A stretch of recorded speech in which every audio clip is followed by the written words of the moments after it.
Hello friends, white bird സോളിലേക്ക് സ്വാഗതം. നമ്മളിന്ന് പോകുന്നത് ഒരു മലയാള സിനിമയിലേക്കോ ഒരു ഇംഗ്ലീഷ് സിനിമയിലേക്കോ പകരം ഒരു ഇന്തോനേഷ്യൻ സിനിമയിലേക്കാണ്. എന്തുകൊണ്ടാണ് ഒരു ഇന്തോനേഷ്യൻ സിനിമ? എമ്പുരാൻ എന്ന് പറയുന്ന സിനിമയിൽ മെയിനായിട്ട് കാണിക്കുന്ന 3 വില്ലൻ ഗ്രൂപ്പുകളാണ്. ഒന്ന് ഖുറേഷി എബ്രഹാം നെക്സസ്, ഒന്ന് കബൂഗ കാർട്ടൽ, പിന്നെ ഒന്ന് ഷെൻ റയാഡ്. അപ്പോൾ ഈ ഷെൻ റയാഡിനെ ബേസ് ചെയ്ത് എടുത്തിരിക്കുന്ന ഒരു സിനിമയിലേക്കാണ് നമ്മളൊന്ന് പോകുന്നത്. ഈ ഷെൻ റയാഡ് ആ സിനിമയിലേക്ക് പോകുന്നതിന് മുമ്പായിട്ട് ഈ ഷെൻ റയാഡ് എന്ന് പറഞ്ഞാൽ സൗത്ത് ഈസ്റ്റ് ഏഷ്യൻ നേഷൻസിൽ, അതായത് ചൈന, ജപ്പാൻ, ഇന്തോനേഷ്യ, ഫിലിപ്പീൻസ്, അവിടേക്കുള്ള കാർട്ടൽ, ഡ്രഗ് ട്രേഡും വെപ്പൺ ട്രാഫിക്കിങ്ങും ഒക്കെയുള്ള ആ ഒരു ഏരിയയിൽ ഡീൽ ചെയ്യുന്ന ഒരു ഗ്രൂപ്പാണ്. അപ്പോൾ ഇവർ അത്രയും ലാർജ് ഏരിയയിൽ ഒരു ഓർഡർ മെയിൻറ്റെയിൻ ചെയ്യാനായിട്ട് ഇവർ കുറേ എലൈറ്റ് ഫോഴ്സിനെ ഡിപ്ലോയ് ചെയ്തിട്ടുണ്ട്. ആ എലൈറ്റ് ഫോഴ്സുകൾ ഇവർ പറയുന്ന പേരാണ് 6 Seas.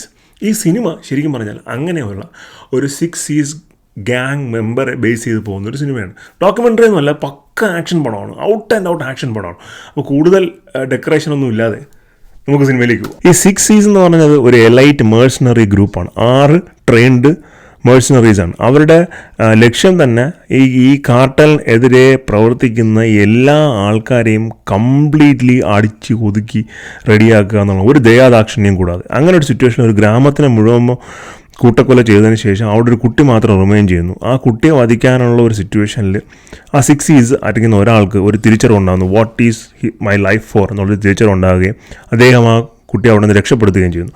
സ്വാഭാവികമായിട്ടും അങ്ങനെ രക്ഷപ്പെടുന്നതിനിടയ്ക്ക് അദ്ദേഹത്തിന് സ്വന്തം ഗ്യാങ്ങിലുള്ള ആൾക്കാരെ വധിക്കേണ്ടി വരുന്നു. ദെൻ വില്ലന്മാർ അദ്ദേഹത്തെ തേടി വരുന്നു. ഇതാണ് സിനിമയുടെ ഒരു പ്ലോട്ട് ലൈൻ. പക്ഷേ ഇതിൻ്റെ ഒരു സ്പെഷ്യാലിറ്റി എന്തോന്ന് പറഞ്ഞാൽ ഇതിൻ്റെ ആക്ഷൻ സീക്വൻസുകളുടെ ഒരു എക്സിക്യൂഷനാണ്. Brilliant action സീക്വൻസുകളാണ്. നമ്മൾ ചിന്തിച്ചു പോലും നോക്കാത്ത തരത്തിലുള്ള എക്സിക്യൂഷനും മറ്റുമൊക്കെയാണ് ഈ സിനിമയിൽ ആക്ഷൻ സീക്വൻസ്. അത് വെറും സ്റ്റണ്ട് മാത്രമല്ല, ഇതിൻ്റെ ബ്ലഡ് വയലൻസ്, പിന്നെ അതിൻ്റെ ഒരു ഗോറി, അത് ഭയങ്കരമാണ്. എന്ന് വെച്ചാൽ നമ്മൾ ഈ നോർമൽ ഗതി ആക്ഷൻ സിനിമകളിലൊന്നും ഇത്രയും ബ്ലഡ് ആൻഡ് വയലൻസ് സാധാരണ ഉണ്ടാവാറില്ല. അത്രമാത്രം ആക്ഷൻ ടു ദ കോർ എന്നൊക്കെ നമുക്ക് പറയാൻ പറ്റുന്ന സാധനങ്ങളാണ്. അതും മെയിൽ ഫീമെയിൽ ഫൈറ്റേഴ്സ് എല്ലാം.